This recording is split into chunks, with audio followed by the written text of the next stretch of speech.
Greetings to you all in the matchless name of Lord and Savior Jesus Christ.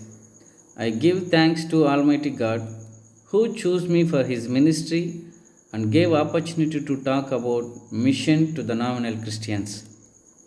Firstly, we're going to what is the mission? We can define mission in two ways.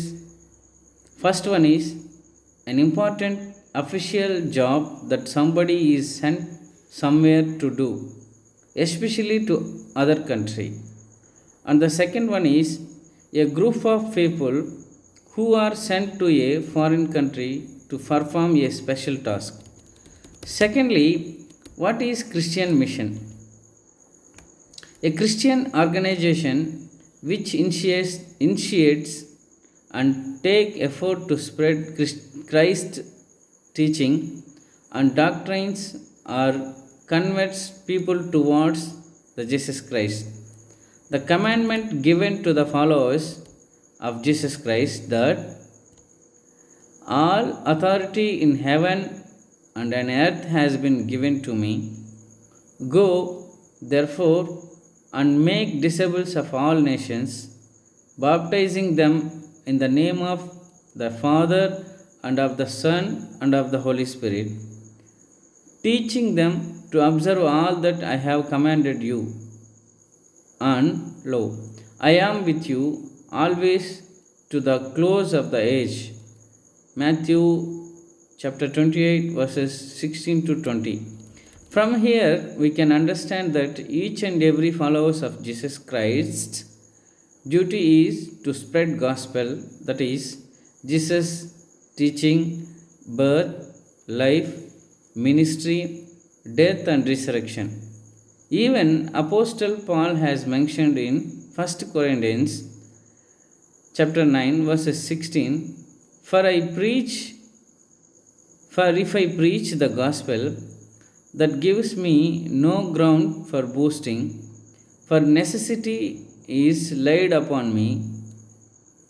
Woe to me if I do not preach the gospel.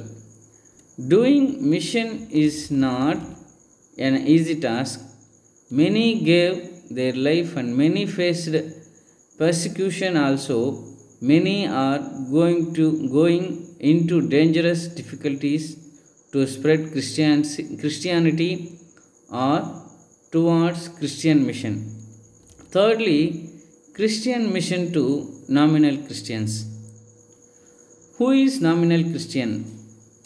The evangelical Lausanne movement defines a nominal Christian as a person who has not responded in repentance and faith to Jesus Christ as his personal Savior and Lord. He or she may be a practicing or non practicing church member. Generally, Christian mission for the people who have believers in other faith. Then here the question rises, why Christian mission is need to nominal Christian?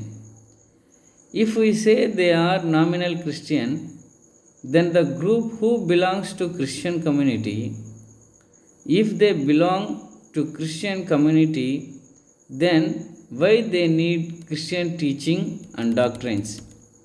If we see from our Indian history, especially in south part of India like Tamil Nadu, Andhra Pradesh and Kerala, people were oppressed, suppressed, dominated by others and were inferior in the name of caste, class and religion. When missionaries came to southern part of India, they converted many by gospel and free education, free medical also by changing lifestyle and by breaking suppressions. During the period, many were converted into Christianity only to protect themselves from social evils. The same way, even now, people who are converts for purpose or needs, will they not accept Jesus Christ wholeheartedly? Some us some used to critique that children are getting baptism without knowing the real meaning of it. When they grow, their names look like biblical or Christian name or nominal, but their action, understanding of God will be different one, and these kinds of children and people have no personal encounter with Jesus.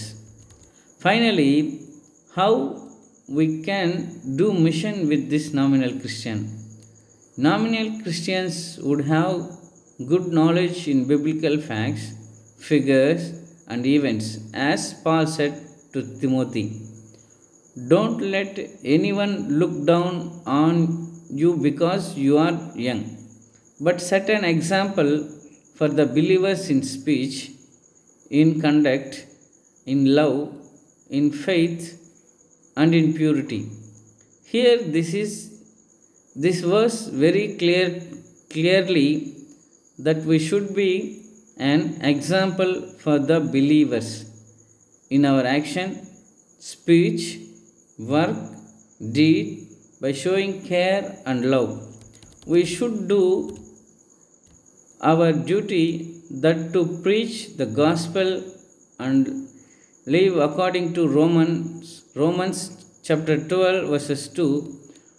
Do not be conformed to this world, but be transformed by the renewing of your minds, so that you may discern what is the will of God, what is good and acceptable and perfect. Let us do our duty by living exemplary life and share gospel to nominal Christians. God will open their hearts to listen gospel and will speak into their hearts, like the encounter of Philip with Ethiopian eunuch. Additionally, we can pray for their life and repentance. After that, everything in God's hand, because the scripture says in 1 Corinthians chapter 3 verses 16, I planted, Apollos watered, but God gave the growth. Hence, let us speak and share gospel outwardly. God will speak in their inwardly. Amen. Thank you.